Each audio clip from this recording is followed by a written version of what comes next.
so fair. Yeah, easy.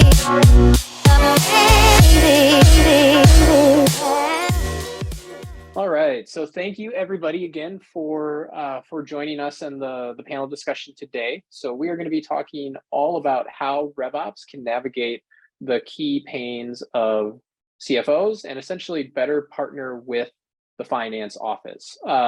As we all know, the market has changed a lot over the last 12 months, and finance is now involved in a lot of different aspects, essentially every aspect of the business, including places that it hasn't been before. And this includes internal projects, purchases that are getting accepted across every aspect of the business, including revenue operations. And so today we've got a stellar panel that we've kind of grouped together to talk about this particular subject. And these folks have firsthand experience in dealing with this and have a lot of experience to share on how to best partner with CFOs and the finance office. So I'm going to go around the horn and kind of get folks kind of introduced. And once we get through the introductions, some of the other things that we have on the agenda for today are survey results from Eyal and the crew at DealHub. They have some results to share where they surveyed a bunch of different CFOs, and we'll be talking about the specific things that they brought up and that they mentioned in terms of their priorities, what's important to them. We're going to be talking with the crew about how to build a purchasing business case for your revenue operations projects or purchases. Within that, we're going to have some specific examples as well from Michelle and the crew on kind of how to build an effective business case using some actual real life examples. And then we're going to make sure that we leave some time for discussion and Q&A kind of at the end. But I also do want to mention to everybody here, we do have the chat that is opened up. So please throw any questions in there that you have as we go through this discussion. We're going to do our best to answer those things in real time as we kind of go through. We'll probably write some responses in the chat as we go through as well. And then obviously we'll have some time at the end to go through Q&A. And so I mentioned kind of the panel lineup that we have. The first person I want to introduce is Michelle, who is the VP of Global Sales Operations at AvePoint, which is a publicly traded company with over 1,300 employees all across the globe. Michelle started at AvePoint actually as an account executive, and over the last 10 years has moved on up in a variety of different roles. Now she's leading the sales ops team. And she has some specific experience and examples I mentioned that she's going to be sharing, and in ways that she's partnered with the finance office and with CFOs in the past. And fun fact about Michelle, she's an avid backpacker and skier. And one of the other things that I want to make sure that I mention is upfront is that since AvePoint is a publicly traded company, anything that Michelle says during this webinar is based on her own opinions, and it does not provide guidance on AvePoint's financial position. And I'm sure Michelle will probably reiterate that as well, but I want to make sure that I call that out. So Michelle, thank you for joining us and providing kind of your expertise here too. Next, I have Matt Sansoni, who is the Senior Director of Revenue Operations at Teleport. Matt has a very interesting background, obviously leading RevOps and sales ops, but he also has a background in finance and accounting. And so this particular topic of really bridging that gap and ensuring that you have the best partnership, we kind of have a 2-for-1 deal in Matt, since he'll be able to really speak to both elements of that. And fun fact about Matt is he actually spent 3 months in between jobs traveling throughout the state of California, sleeping in the woods. And so if you ever want, I don't know, maybe some survival advice or what it's like to spend 90 days on the road and sleeping in the woods, Matt is your guy, along with anything RevOps and sales ops, finance, accounting related. So Matt, thank you for joining us as well. And then last but certainly not least, I have Eyal Orgel, who is the CRO and co-founder at DealHub, a leading quote-to-revenue platform. And excited to have Eyal on the panel because he has, a unique position where, obviously, as leader of the revenue team, co-founder at DealHub, he needs to partner internally with finance and with his counterpart, his CFO. But he's also selling into folks in revenue operations. And so he hears a lot about their own challenges in getting approvals, how they partner with finance and with CFO office. So lots of different perspectives that Eyal is going to be able to bring as well. And fun fact about Eyal is he's currently finishing up his paramotor licensing requirements. And so apparently does not have a fear of heights, unlike some of us on this panel, I'll just say me. So Eyal, thank you for— Actually, I do. I just, anything that's connected to the ground is no good. If it's just up in the air, it's fine. So there you go. All right. And I guess for me, I'm CEO and co-founder of RevOps Co-op. Again, for anyone here who's not a part of our community, RevOps Co-op is a free online community. We have 8,000 plus members from all across the globe who are passionate about revenue operations. You can kind of join our community, like I said, for free at RevOpsCoop.com. But that is not why we're here. We are here to talk about how RevOps can navigate the key pains of CFOs. And the first part that we want to get into, Eyal, are some of the survey results. So I've got the slide up here that talks about some of the essentially the priorities or the results, but I guess I want to turn it over to you. Talk a little bit about who you surveyed, how you surveyed them, how many of them were there, and some of the key things, I guess, are the top things that essentially kind of bubbled up to the top of their priority list. Great. Well, first of all, let me just say thank you, Matt, for having us, and to Matt and Michelle for being with us today. Yeah, we did the survey back at it's going back several weeks ago, and basically, obviously, we're selling, and we want to know we're selling to organizations that have to get to the CFO at the end of the day, and what are the top priorities that are being looked at right now. So it's very timely. It's very meaningful for us to know what's going on right now. What are the CFOs looking at for the first half? Typically, we don't talk directly to the CFOs, but as we'll be talking about today, we are talking to the RevOps people that need to go to the CFOs, and at the end of the day, what is it that is their priorities? Of anything that was the most surprising from this survey is that the survey wasn't surprising, which was also surprising in that sense. I think that we're in a downturn right now, recession, however you want to call it, financial situation. It's always an interesting word, what we want to call it right now as well. You know, trying to stay away from different words to not make it sound worse than it is, but it is not that great out there right now. The same pains that we probably see all the time, all year round, are still there for the CFOs, at least, you know, according to the survey that we've done. They're still looking for getting better efficiency from the solutions that they're putting their money into. They want the consistency across all the different tools that they're implementing. Obviously, automation is definitely the thing they want to do. And I think together with this automation is the idea of also getting more out of the value that you're getting from your tools. So have things do a little bit more. Obviously, the pricing strategy is really key, and probably even, you know, we can imagine even a lot more important at this time when we've got a situation where we've got to be controlling our revenues. So really looking at the pricing strategy and the fact that having the governance over all that's happening as well. They really want to have a lot of control. So like I said, it was surprising to see that it wasn't. What makes it a challenge, though, with this, and we'll be talking about a lot, and it'd be great to hear as well Michelle's case study in a minute, is that we're having to deal with these problems, or CFOs are dealing with these priorities, and we have to address them, whether I'm trying to sell into your organization or it's you as revenue operations people trying to talk to your CFO. They have the same priorities, but the funds just aren't necessarily there, or they've been cut. And now it's not just, these are their priorities, but if you want to get on that priority list, you've got to come with them with all the other solutions that they're looking at that they need to go and address this. And that's what makes it a very interesting time. So we're still trying to do everything that we wanted to do before, or they're trying to do.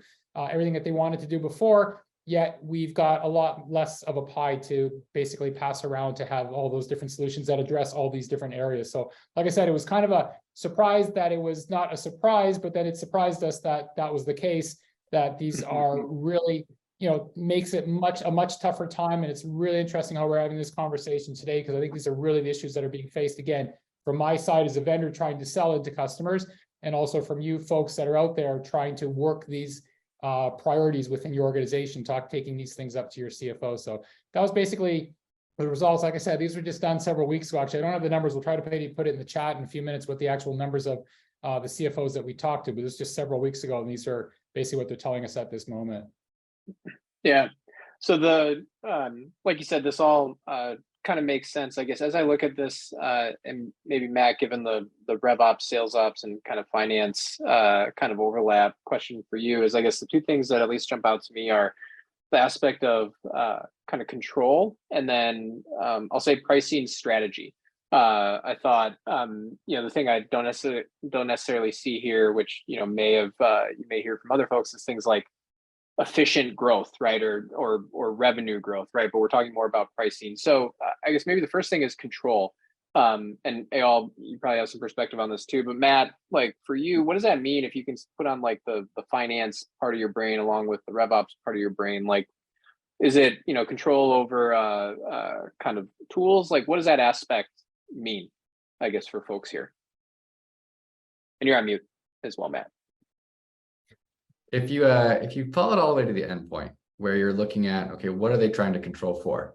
That, to me, that says audit. They're looking at, okay, how do we pass a financial audit and make sure that everything is accurate? And that goes all the way through revenue recognition and how they apply that guidance to those different line items, right? So that's the tail end of this. If you go upstream, what does that mean in Salesforce or whatever CRM you're using? And it really comes down to SKU management, right? Like a lot of early startups, they don't have any sort of SKU management in place. They don't have different start dates, end dates at the SKU level. And so getting a tool or getting something in place that goes, okay, here are your SKUs, here's how you manage those SKUs, and then here's how that SKU management flows all the way through to your revenue recognition and then your audit. So that to me is what control means. Mm-hmm.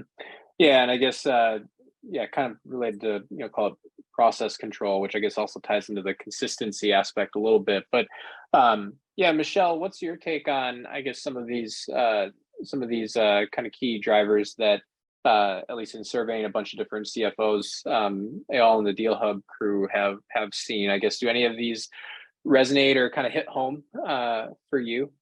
Yeah, most of them do. And I think the first one that sticks out to me to speak to is going to be the pricing strategy, and then consistency and automation are right there along with that. So when I look at pricing strategy, I look at that on two sides of the coin. I look at it from the buying side of the coin, and I look at it from the selling side as well. So in my role, unique in the RevOps community is we kind of sit on the both, right? We sit on purchasing software and making these purchasing decisions, but we're also right there in the field with the sellers, making sure that they're selling our product as well. So that's what I kind of look at when I see the pricing strategy. So on that, one thing that I'll kind of speak on for both of them is the value in growing your implementation. So typically you can expect a lower kind of initial price to get in the door with your customers. And how do you get in the door and then grow with them as well? So how does your pricing strategy actually evolve over the course of a contract, in the course of either being a customer or having a customer? So that's kind of very broad and high level on the pricing strategy, but that kind of key takeaway there is implementing and seeing the success there, and then growing as you continue over the contract.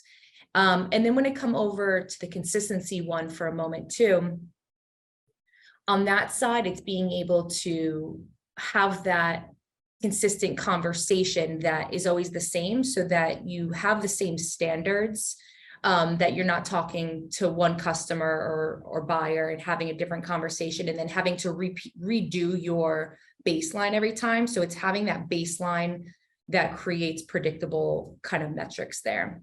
And then automation is, everything needs to be automated these days. People don't have a lot of time to be doing a lot of manual tasks. So anything that we can do to automate manual tasks is going to be really big in both buying and selling. So again, speaking throughout this whole webinar today on both the buying and the selling side of things. Yeah, makes sense. And I guess in hearing what y'all had to say, kind of I guess the two things that pop to mind, at least for me, are essentially, one is operational excellence, right? And I think that kind of encompasses the efficiency, consistency, automation, and even control aspect of this. And I think pricing strategy is, like you said, Michelle, all around kind of land and expand, but essentially also like retain like the customers that you have, right? Do what you can to generate new business. Understand that you may not be getting, say, 100% of maybe the revenue that you want on day one or from that initial deal, but deliver value, have a successful implementation, make a great first impression, and understand that as a software company, you are looking to kind of retain and expand your customers kind of as you go along. So makes complete sense. So I guess on that note, Michelle, we kind of talked about how to, I guess we brought it up at the beginning, how to build a successful, kind of business case. And you mentioned it, right? Recession, downturn, different economic climate, right? Like, I'll let whoever's out there, like, fill in whatever term you want to call it, right? But let's just say things are more challenging now than they have been in the past. And so when it comes to kind of building essentially a business case for your RevOps projects or initiatives, Michelle, this is something you've gone through kind of previously. And so we've got some slides on kind of how you kind of laid these things out and structured them. And so, maybe at first, before we get into kind of the stuff that's on here, maybe just give us like an overview of or a backdrop, kind of some context, set the stage for folks in terms of kind of what we're going to be discussing, and then I'll kind of go to the next slide and we can start to talk through some of the specifics. Yeah, that sounds perfect. Thanks for teeing that up, Matt. So I've been buying technology for about 7 or so years now. And as we've been talking about this whole thing, the landscape has changed quite a bit. So because of the economy, companies are really starting to sharpen their pencils, but the goal isn't necessarily just to cut spending, but it's really to spend wisely. So in prior years, spending maybe didn't take as much scrutiny. So there was a little of an explosion, I would say, in buying software.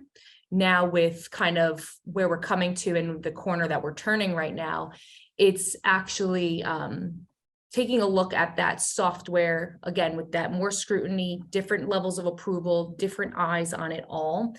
And it's looking at the software that you already may have in-house and the software that you don't have yet, and then determining what makes the most business sense.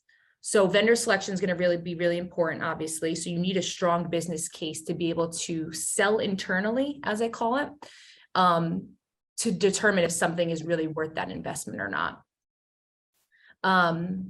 So then I have some other notes too that we'll go into when we hop over to the business case slide. So what we're going to go over is a little bit about how I take that spin of being from a sales background and put that onto my purchasing. So again, call it selling internally, always selling, and using our sales methodology in reverse to then pitch this to be able to buy something. So I think we can hop over to the next one unless we have any more thoughts from the crew here that want to jump in. Yeah, I love I think I love the I guess I love the comparison of to sales or selling. I think the thing that's often forgotten is that regardless of who you are, whether you're an account executive or in any other role, you are constantly selling something, right? You're selling yourself, you're selling your idea, you're selling the need for a new tool. So you can't shy away from that fact. And I think the other thing is any software company, any company that you currently work at, right? Like you're selling a product. So your team has a methodology, a way that they sell effectively. Use that as a resource for yourself in terms of how you can sell internally back to those same people that are ultimately going to be approving your projects, right? You don't need to go out and recreate the wheel. There's tons of resources that you have available. Start with that. Right. And so I love that example, Michelle.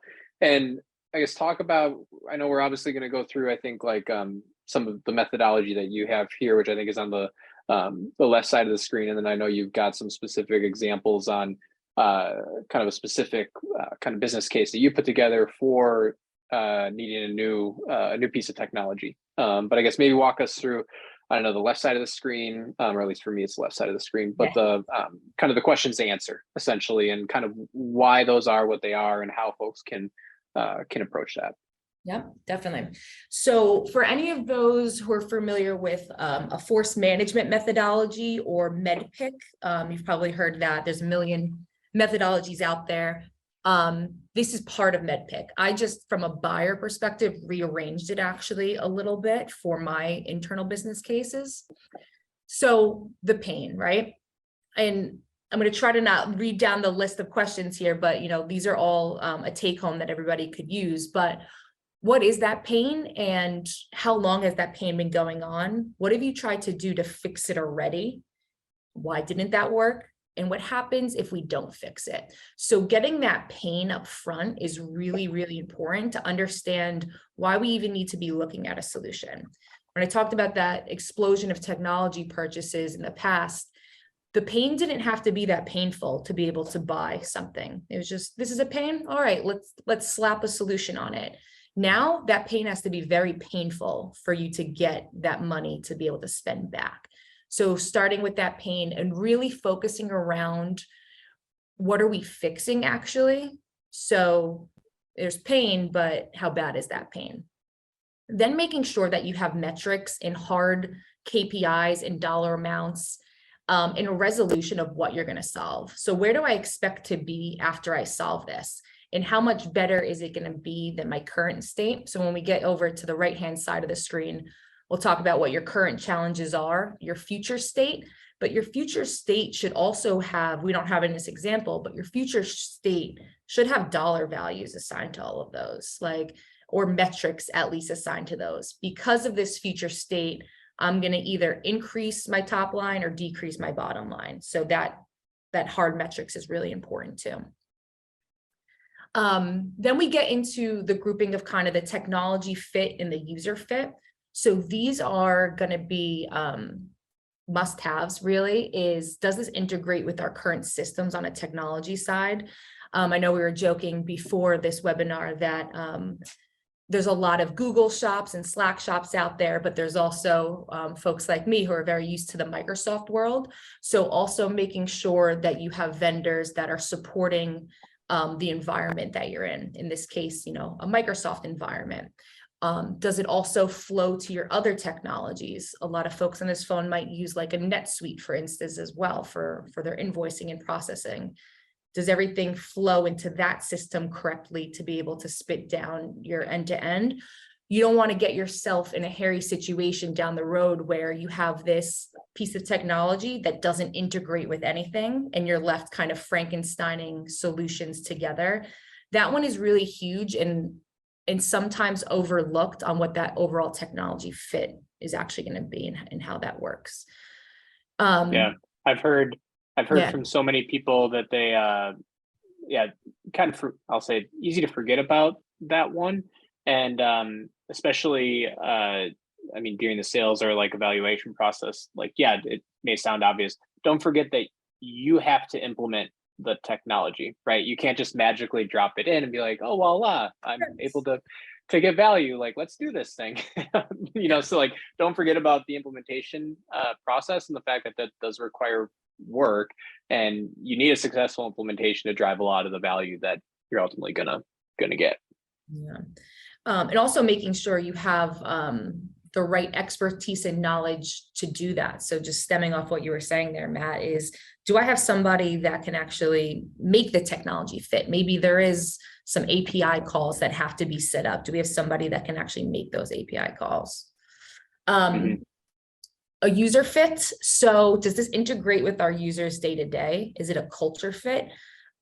Some people may not think of that as like a culture fit when you're buying technology, but it is actually quite impactful, because if your users don't adopt the technology, then it goes out the window real fast, and then that software is not going to be renewed in the next year. And so depends if you're kind of user facing on that one. But what is the learning curve for folks on that, on the user fit? Then coming down a little bit on the decision process, understanding when you want to be live, and then going through what that work back schedule is going to look like. So it ties up into some of the stuff above here, but made sure to put that one on there as well of who else is involved in the decision making. And this one is getting tough for people who even have been buying technology for a while. At the kind of C-level, higher org level, they're introducing more kind of procurement processes and ways and more levels that you may not even know about. So it's also important for us to expand who we're even talking to internally when buying software and getting multiple stakeholders involved. So that's something that I like to do to make sure that I'm not talking to just my boss, but if my boss has a boss, or if there's counterparts, or if there's different departments, getting a general kind of buy-in from other departments is also going to strengthen the business case, because then it's not just one person being the champion for this. It's actually building like a community of champions within your organization to support that business case. So when it comes up in different meetings, maybe the CS team is having a meeting, or the legal team is having a meeting, seeding some of these technology purchases to those people too can make it come up in, water cooler talk or the virtual water cooler that we have there. I would just add to that, there are certain softwares that are very cross-functional. And when you come across that kind of cross-functional project, if you're not getting buy-in initially, and then also getting that buy-in throughout the implementation, and then getting buy-in when you go live, like you need to continually be reselling these decisions throughout the entire life cycle for it to be successful. So like that I can't overstate the importance of that cross-functional buy-in when you're doing this. Yeah, especially Matt and Michelle, you were hitting on this, is like, I mean, like you said, Matt, essentially any RevOps software is, inherently is going to be cross-functional, spread across a variety of different teams. And also, to Michelle's point, like you can't be in every single meeting where this is going to get talked about. And so you need to sell initially internally to a variety of different stakeholders on a variety of different teams. You need to continuously resell. You need to build that kind of collective yes, so that those folks can ultimately, sell for you, right? When they're in those meetings, when this gets brought up, when someone brings up that they have this specific problem and like, oh, well, we've got this current project that we're evaluating in flight that can solve that, right? Like those, that's the value from things like that, because again, you can't be everywhere, and you need to build that consensus across a variety of different groups. Definitely. So then it comes down to the paper process. So on the seller side, sellers love to forget this one, but this then ends up being quite a hurdle and quite a tricky one sometimes. There's the sales cycle, and then there's the paper process cycle. So this one, from a kind of internal buyer perspective, should always be started as upfront as you really can. You have to kind of go through the vendor selection and the competition, which we'll get to next. But what do you have to do for legal contract reviews? A lot of software now is a SaaS, so software as a service, that has more of a cybersecurity kind of questionnaire, security review type processes, that those things can be quite timely.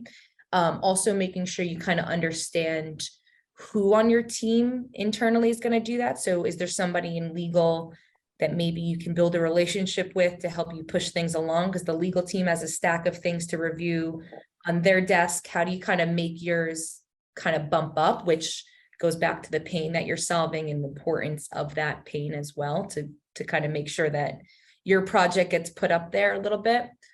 Same thing with the cybersecurity questionnaire. Do you have a team, a kind of set of standards that you have to answer for security questionnaires? For new purchasers, they might forget these things and just say, oh, this is the solution in the software that I need. But once you kind of gone through that experience over and over and over again, you understand how long legal and security can really take. So can't stress those ones. Mm-hmm. I don't know if anybody has recent experience with those to talk to on that one, but those ones for me are really big. I feel like Obviously, I have a lot, as I'm always selling, but definitely it is there, and we're seeing even more and more requirements for reviewing security, deeper analysis on the vendors and all that. So it's definitely become even before the situation now. It's always been, for the last 12 months, I've seen just increasing more and more. Yeah. I too feel like security has gotten a lot more intense in the last couple of years. Oh, yeah. Like 3 years ago, you could go out and just throw a credit card down, buy a tool, and they didn't care at all. And maybe I said, I'm not part of that world, and just get maybe GDPR is intensified, or there's some other things, but security has become very painful. Like Mhm. it's a thing. Yeah. Yeah. And then I think the last one on here, Michelle, was around kind of Yeah, competition, so- right? And looking at other on that one. alternatives. So this is making sure that you are evaluating multiple vendors as well, because if you put all of your eggs in one basket on a vendor and then you pop up to your CFO, you're like, here, we selected them, we're going with this one. And they're like, who else did you look at? So don't turn a blind eye to making sure that you're looking at multiple people from multiple angles, and also having some type of scorecard that matters to you. I think the scorecard is a very fair way of looking at things, engaging things. So coming back to that kind of consistency, I know that's not what the question was about, but having consistency for yourself in scoring and evaluating these different vendors and these different competition. And there's nuances that can obviously be added but for instance, the very main ones are, how do they compare in price, functionality, system integration? And one that I actually didn't write on here that is really important is that culture fit again, and of that vendor to your company. So is this vendor somebody that I'm going to be able to rely on and maybe think about as an extension of my team? Or are they somebody that doesn't really get your business? They're there to just kind of sell you something and leave. You need to make sure that that fit is really well. So that's a huge checkbox for me, is that general fit as well, and making sure that somebody's there to help you with implementation, but really also growing. So is that vendor looking at updating their roadmap consistently, or are they kind of the status quo, just trying to keep up with the basic functionality? Or do they have that baseline functionality that meets your needs, but really their long-term growth plan is to grow with you as a partnership? So really thinking about that partnership and not just a transaction. Mm-hmm. Yeah. And I guess, Eyal, one of the questions for you, I mean, Michelle kind of laid out how, she borrowed this from the like the sales side. I guess as a CRO, a seller, how does this framework kind of compare to the way that you all operate, to the way that you sell, right, to customers? I'm just curious to know, like, what's your perspective on that? Well, definitely, these are all things that we go through. I think pretty much all of them. So actually, we use very similar methodologies in our sales process. So yeah, the salespeople are going through this process and validating. I think one of the things that's not on here that we face today is also, I guess from the vendor side of things, looking at is the customer getting value, and when are they going to get value? And especially in a time like this, what we're finding with the CFOs is that they're looking at solutions. Basically, there's a lot of solutions. A lot of vendors are coming in with these processes or very similar methodologies and all that coming in, and everybody's trying to sell. And obviously, you as RevOps people in the audience are looking to put in a lot of different kinds of solutions. And one of the things we've really found is that the way some of the methods that the CFOs are looking at which tools to put in is what's getting me the value the soonest. And it's not quite listed on there, but it's hidden within there, is that coming and providing a solution that is going to provide value in the shortest amount of time. Budgets obviously are really tight, but they're looking at where can I put out budget that's going to be giving me something back, and how fast can I get that return on value. So definitely, as part of the sales process, it's also looking at what can we provide, how fast is that organization going to get value from it, and that's helping to put some of those decisions, because really all the tools are needed that RevOps are looking at, but it's going to be a priority based off of how big that pie is, what's going to come in. So it's really important to look at that. So that's a really key thing that we're seeing, is in addition to all this, is how do we go and show that we can provide that really short-term value, in addition to obviously the longer-term value that needs to be gained from that solution as well. Mm-hmm. Yep. And I know kind of before we get into the other part of the slide here, Michelle, with your specific example, I know the other thing, as I was kind of listening to you walk through this on the metrics side, at least that resonated with me was in my previous role, I was VP of business operations at a growing software startup. So I kind of wore this finance and RevOps hat as well. And there were a lot of times when folks would come to me and they'd be like, hey, I need this, I need to buy a gifting platform tool. Right. And it's like, because they wanted to send, there was like one use case for like sending gifts out to to customers. But the first question that I would always ask them, because the company I was at, we were building OKR software. So we had OKRs as our kind of goal planning framework, right? It was like, what OKR is this going to help us execute on? Like tie it back to a company goal or objective, which can be revenue growth, customer love, right? Like whatever it is, but like understand the things that are important to the company for that particular quarter, year, chunk of 6 months, whatever it is, right? And, you know, tie those quantitative or qualitative things in your business case to those goals or objectives, because that draws a very clear line of sight to project A is going to help me execute on this company goal, this company objective. So yeah, makes tons of sense. And I guess maybe on the other part that you had here, Michelle, I guess kind of walk us through kind of the specific example, I think around kind of a new kind of quoting tool, CPQ solution that you were looking for. But I guess like start with the challenges, right? Like how did you identify maybe step one, right? The pain, right? Like what were the problems, the things that you were experiencing? How did you know that you needed some sort of solution to help? Yeah.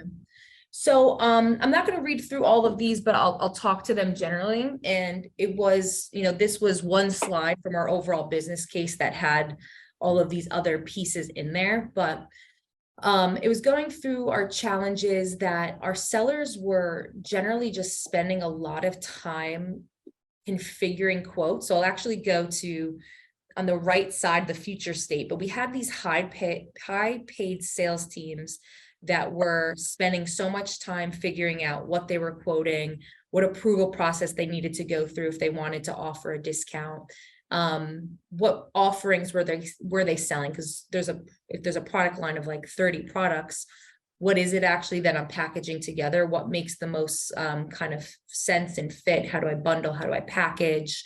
And that was kind of on the sales side where they were spending so much time in administrative work and again, engineering quotes that we needed to cut down a lot of that time to give them time back to selling. So the metric that drives back to is our revenue number and giving more time to sellers to actually sell. And then the bottom line there, or the bottom kind of area in the chart is more related to the back end, is you needed to have a special type of individual that had CRM, Microsoft Dynamics CRM development skills to then build, update, and maintain the system, where we were looking for something that was less reliant on a specific role, a specific set of developer skills, and looking for more of a no-code integration, not requiring a specific skill set. So that was kind of the business case that we had, and looking at that future state that was going to give us guidance selling so that quotes would go out quickly. Again, using those high paid resources for revenue generating activities instead of administrative work. Having those different audit trails available for the approvals and knowing where to go so things flow through, had a better flow through our system overall. So yeah. So it sounds like, I mean, high level, you had like you said, highly paid sales team that, I guess to tie it back to the CFO kind of results we had before, efficiency, weren't operating efficiently, meaning a lot of their time was being spent on non-sales related activities. I guess the other thing that I see on here is also, and probably ties back to the efficiency and a little bit on the automation stuff too, is you know, team of developers, or essentially people on your team that were needed to maintain the current process, the current systems that you had in place. So basically just a lot of people hours that were getting thrown at kind of the pricing, quoting, kind of process, right? Whether it was tool systems or just things that had to get done. So what I guess talked a little bit about it, but so what were some of the, if those were the pains, what were some of the like the metrics? Like walk us through the thought process of how you went from those pain points to specific kind of metrics in dollars. Like, did you walk it through all the way of like, okay, if I've got this high paid sales team, they're spending X number of hours every single week on these, kind of manual non-selling related activities, their time is worth Z dollars. So X times Z is equal to Y. Like what else was in there? And kind of how do you think about that on the metric side? Yeah, I would say that was the main formula that we used, was the amount of time back to then give them, definitely the main driver there. And was there anything on the pricing side, or I guess the kind of the pricing strategy? Again, that was like one of the things that at least seemed to be like a top priority for CFOs in the first half of this year, or was it mostly focused on, again, the manual kind of intervention and process for you all? Mostly the manual intervention of that. Have to look back because I don't have it top of my head right now, but yeah. And what I guess Matt or y'all, as kind of Michelle walks through again, like the current challenges before we get to the future state of this particular kind of business case, I guess, how does this resonate with you? I mean, you're obviously talking to folks about kind of these problems every single day, but Matt, you're kind of living them, at least within kind of teleport on, again, the RevOps side. So yeah, like how do these things, I guess, align with maybe some of the challenges that you're either seeing out there that you're experiencing firsthand? Yeah, I could definitely chime in. I'd love the use of MedPick in trying to sell software internally. I think it's really solid. As far as like going to future state and current challenges, there is for us internally at Teleport, there are a lot of the KPIs and metrics are hard to measure, as y'all were kind of pointing out, like sales rep efficiency. Yes, that's there. But what about sales order form errors or different inconsistencies in the data, or like not having an approval process that's robust, so that you're like, there are so many different elements to a CPQ implementation, right? That it's hard to say that one thing is going to get solved and that's enough to put it over the hump.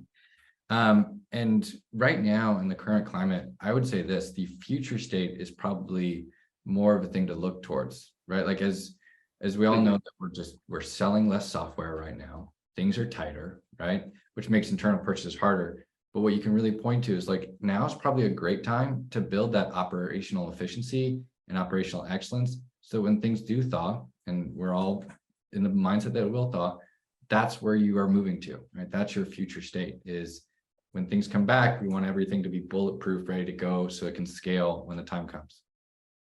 Yeah. And on that note, I guess maybe, for all of you, whoever wants to kind of respond first, talk about the kind of the short-term versus the long-term, call it evaluation process, right? Like if you're building out these metrics, for example, like we talked about the one before, Michelle, of like take, hours spent times an hourly rate to get like total dollars saved, right? But how can folks communicate that to say a CFO or the finance office in terms of long term, right? Is that like, let's spread that out over the next 12 months, the next 24 months? Like, how can you really drive home that, hey, this isn't like a one and done thing? To Ayal's point, time to value, you're going to get realized quickly. But how can we also demonstrate the long term, kind of value add that comes with these projects and initiatives? Maybe I'll take a stab at that, but I'll take it from a slightly different direction. What we're talking with a lot of the folks that we deal with on a day-to-day basis, they've got all those pains right now, those challenges now, and they know if they're not going to get them solved now, they're still going to have to solve them in the future. And that's one of the difficulties or the challenges they have. I wouldn't say the difficulty they're having is getting that message to the CFO, but that's the challenge they have, is that those pains are not going to go away. They're just going to get even larger because they're going to continue. So Your salespeople aren't efficient now, they're also not going to be efficient later on. So maybe you should be dealing with it now and not waiting for later on.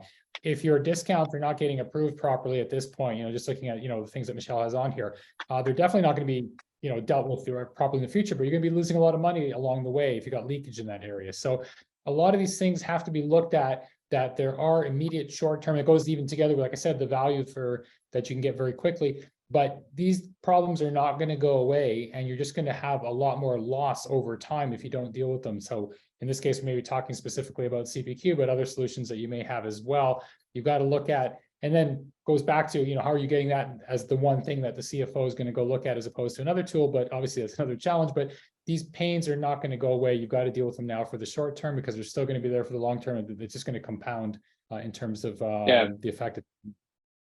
Yeah. And I was gonna hit on that last point, Al, of like, they're not gonna go away, but they're only gonna get worse. They're certainly not gonna get better, but they're also not gonna stay the same. They're gonna get more painful, right? And so that's like why really drive that home. It comes into the first step here of what Michelle laid out, of like, identify that pain, right? And just like really try to like push home on that, and the fact that, like, hey, this is what we're experiencing today. But make sure that you also put it through the lens of like, it's not going to get better. It's also not going to stay the same. It's just going to get worse if we don't do something to fix it now. Yeah, and one other thing that we're seeing a lot of customers responding to is that when we're coming to talk about the solution, is don't maybe try to tackle all those problems in one shot. Go out in a phased approach. Take a look at what you can break that down, because you may be able to use the same solution to deal with a number of different things. If you try to deal with all the pains in one shot, that's going to lengthen the project. It's going to you need a lot more approvals that we talked about earlier, a lot more people that have to go through and all that process. But if you can get things out in, oftentimes what works for us very nicely going to customers is say, hey, go out in a phased approach, get part of the problem solved, start building on that. It also helps internally, because one of the things, as you're selling the solution, you want to be able to show value back into the organization. That's going to give you that backing, that the wind beneath your wings that you're going to need to keep that process going. And then you're going to get to those other things. So really looking at things in a phased approach, and not just a big bang, we're going to get it all done. Big bang projects are great. They're just going to take you a year to do it, and you're not going to get it approved. Get something that can go out in chunks. You're going to get a lot more approval. It's a lot easier to get it going. And you're going to see that the momentum will build internally as people accept it and get value out of it. So it's something that's really worked very well for us in helping our RevOps people going and taking that to their management. Yeah, I think that's a huge takeaway. I just want to kind of underline that one again, is that small chunk in that building up, because anytime I've tried to do a big bang project, typically, I don't want to say falls flat, but when I compare my big bang projects to my kind of like hill builds, if I will, I never used that term before, but now I did. But building up on that it's on record now. Yeah, right. I'm into climbing here. But those are usually much more successful and create that momentum for that bigger purchase and that bigger success for the longer term, for sure. Yeah, and I think it ties back to the time to value aspect that they all mentioned, right? Like, like find, maybe to tie this all together, find the first hill that you want to climb, right? Hopefully it's not a combination of all of those hills, right? It's not a mountain. But find the first hill, right? Demonstrate how you can get there quickly and how that can deliver like tons of value and ROI, and then demonstrate how you can attack those other areas and go one after the other. And actually, so Michelle, I guess to wrap up this slide, we talked about like the evaluation process that you went through and how you specifically laid out some of the current challenges, how you identified those pains, those metrics, kind of the questions to answer. Talk about, I guess, the future state for this particular kind of decision on the quoting side. So how did you, and maybe related back to some of the things we talked about already, how quickly did it take you to kind of go through the decision process, the paper process, the vendor evaluation process, and then once you made your choice, time to value, what did that look like, and how long did it take you to maybe get to this future state that you have kind of laid out here? Yeah, buying cycle was probably about a year, and I would say a lot of the paper process was probably the biggest piece of it. So it's going through those vendor evaluations and everything that I laid out earlier. And then as new kind of levels of approval were getting added to changing landscapes, about a year overall. And then implementation 2 is say about 6 months. And then, so we were able to recognize some of those quick wins fairly early on. And then again, continuing that climbing the hill aspect of layering different things in. So with the software like this, it does take those multiple departments that Matt S was talking about earlier, of getting that buy-in for the future functionality as well, for things that the legal team are going to then be affected by, things that we need to loop the marketing team on. So I started seeding these things well in advance and during the purchasing cycle as well. So that implementation, it was no new surprise to people of like, oh, we bought this software, and people are like, what? So making sure that like people through the buying process that are going to be implementing are roughly up to speed, whether that's typically what I did is typically do it at the heads of the department and then roughly one below them to kind of get that out. So now we're building upon those different areas here that are involving those different departments. Yeah, that's great. And I guess Eyal or Matt, anything to add on some of the kind of the information on this slide before we get to some of the kind of the wrap up stuff and some of the other kind of questions that we've got? I was going to put you on the spot, but no, I think we talked about most of the key things here that yeah, pretty typical things that we're seeing from customers as well, looking at those current states, looking at their future states and trying to help them. And I think, like I said, already talked about, getting that approach to getting it done. It's really, really helpful. Yep. A lot of the conversation has been around CPQ, and I think rightly so, right? This is like kind of like a RevOps Deal Hub kind of mix. And I'll say that I've implemented CPQ twice now in my life, and it is never like an easy, it's just not easy. And again, I'm going to go back to that collaboration bit. You have finance people and sales people trying to get them both to align on a strategy, a solution, how you're doing it. Do not forget that those parts, like you've got to pull everyone along and collaborate and resell consistently in that process. And that's the big thing I keep coming back to. It's like if you got them to agree to buy the software, great. You also have to get them to agree to implement the software. It is, and that is a second round of selling. And then you have to agree that it's the right time to go live. That's another round of selling. Like the whole thing is it's a process. Yep. I bet you didn't know that you'd be a big salesperson when you went into RevOps, right? But you are very much. So I guess so actually on that, Matt, I mean, one of the things you mentioned with like a CPQ or even like a quoting type of tool or solution, I mean, you hit on, I guess, some of these things that Eyal mentioned, and maybe that's maybe the last question that I'll tee up for folks here before we kind of move on is like what types of RevOps projects align nicely with these priorities, right? Like, the folks that are, now have a big say in everything, right? CFO, the finance office, as you look at efficiency, consistency, control, pricing, strategy, automation, what are those types of kind of RevOps projects, initiatives, areas, if you will, that, corresponds nicely with the things here on the screen? And Matt, maybe if you don't mind kind of getting us started, like what are the things that come to mind for you? I'm gonna take Michelle's term here, small hills, or yeah. There are some small hills that are really great that kind of fit a lot of these boxes.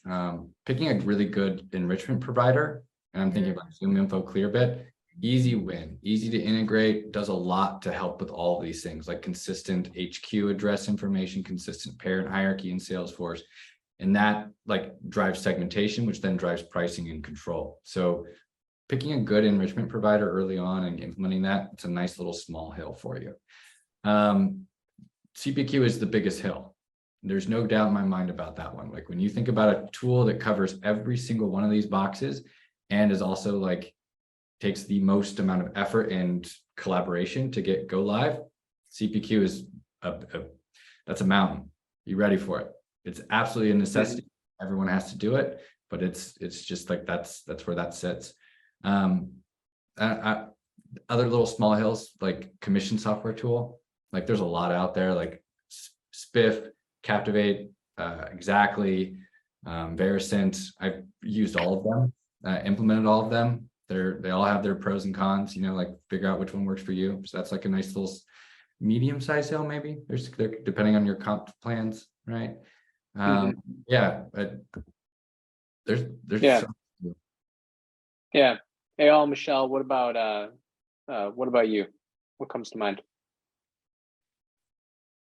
So I'll let you take it from the RevOps side. Otherwise, I'll just say CPQ. Yeah, so I think I like how Matt put that of some of the small and medium hills.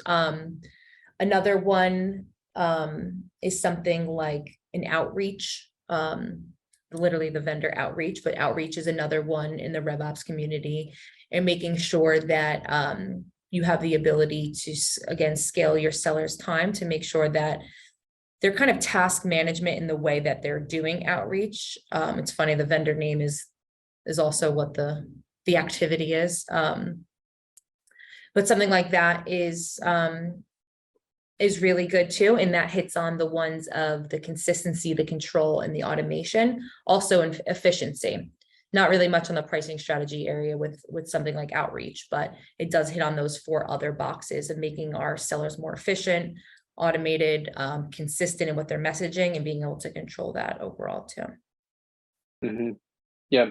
And that's a good example of, again, a couple of different ways that you can, kind of look at efficiency, right? There's obviously, in terms of time split between things like, selling and non-selling related activities, but then there's also things like number of accounts, number of prospects that, one person can, can hit or reach out to, right? And so, lots of different ways to evaluate that as well. And then, you mentioned CPQ. I mean, we all mentioned CPQ. Certainly, I think if you look at that in total, obviously a very, kind of big category tool system, right? But I also think lots of, again, small hills that you can kind of climb to get there. And I think that is the one aspect that hits on really all of these things that I look at on the screen, from efficiency, consistency, automation, control. That's what I bucket into that kind of operational excellence piece. And obviously pricing and strategy, the ability to not only let you generate more new business, right, but to land and expand, like we kind of talked about at the beginning, but also retain, renew the customers that you currently have. You can't expand a customer if you don't keep them around, right? And you need to land them if you want a shot at continuing to serve them. So that's obviously a huge aspect here as well. But with that, I know we're kind of at time. We're about a minute over or so. So I will kind of let everyone run. Also want to let everybody know the folks at Deal Hub will follow up afterwards with some assets. We'll continue our conversation in Slack, in the RevOps Co-op Slack group as well. And then obviously you can hit up all of us on the panel on LinkedIn as well. Any kind of questions, we'll make sure to kind of respond to as well after this. And so Matt, Eyal, Michelle, thank you very much for participating today. All of the attendees, thank you for joining us as well. I will let you all run. Thanks again for joining, and I'll see you all on the flip side. Take care, everybody.